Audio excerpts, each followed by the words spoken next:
আসসালামু আলাইকুম, কেমন আছেন সবাই? আশা করছি ভালো আছেন। আজকে আমি দেখাবো ক্যারামেল পুডিং কিভাবে তৈরি করতে হয়। এই রেসিপিটা অনেক জনপ্রিয়। আমি কিভাবে তৈরি করি এটা আপনাদের সাথে শেয়ার করছি।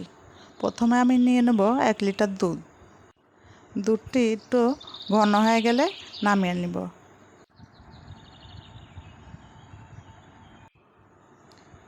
এখন আমি ক্যারামেল তৈরি করে নিব।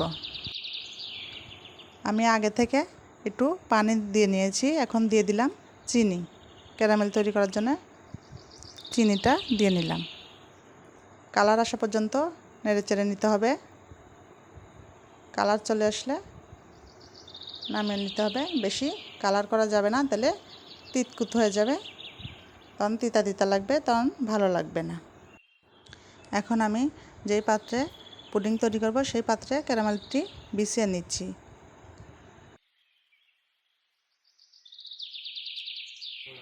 পুডিং তৈরি করার জন্য আমি 3টি ডিম নিয়ে নিয়েছি। ডিমটি ফেটে নিতে হবে।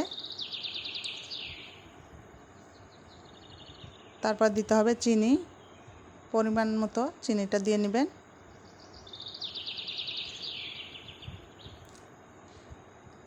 ভ্যানিলা এসেন্স দিয়ে দিলাম পরিমাণ মতো, বেশি হয়ে গেলে গন্ধ লাগবে, পরিমাণ মতো দিবেন। ভ্যানিলা এসেন্স না দিলে ডিমের একটি গন্ধ লাগবে, গন্ধ লাগলে খেতে ভালো লাগবে না। আপনারা চাইলে এলাচের গুঁড়ো দিতে পারেন। আমি এখন দিয়ে দিচ্ছি সেই জাল করা ঘন দুধটি ডিমের মধ্যে দিয়ে নেড়ে নিচ্ছি। নেড়ে নেওয়া হয়ে গেলে ছাঁকনি দিয়ে ছেঁকে নিতে হবে। ডিমের সাদা অংশ থাকে, সেই সাদা অংশ ভালো যে পুডিংয়ে গেলে খেতে ভালো লাগবে না, তার জন্য ছেঁকে নিতে হবে। সর থাকা যাবে না, তার জন্য ছেঁকে নিচ্ছি। আমার ছেঁকে নেওয়া হয়ে গেছে। এখন চুলায় যাব। চুলায় একটা পাত্র বসিয়ে দিয়েছি, দিয়ে দিলাম পরিমাণ মতো পানি। পানির ভিতরে একটি স্ট্যান্ড বসিয়ে দিলাম।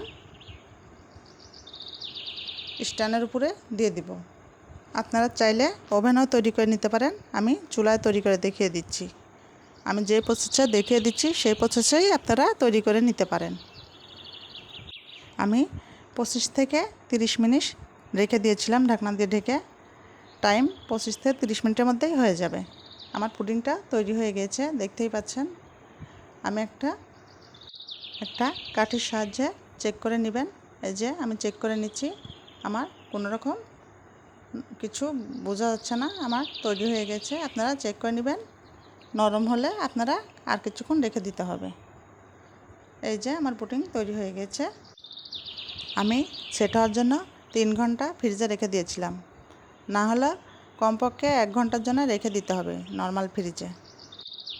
এইভাবে সাইড দিয়ে চাকুর সাহায্যে কেটে নিতে হবে, না হলে ভেঙে যাবে। এখন একটা প্লেটে পরিবেশন করে নিচ্ছি। আলতো হাতে ঢেলে নিতে হবে, তাছাড়া ভেঙে যাবে। আর পুডিংটা অল্প আঁচে তৈরি করে নিতে হবে, না হলে পুডিংটা নষ্ট হয়ে যাবে। দেখতেই পাচ্ছেন আমার পুডিংটা কত সুন্দর হয়েছে।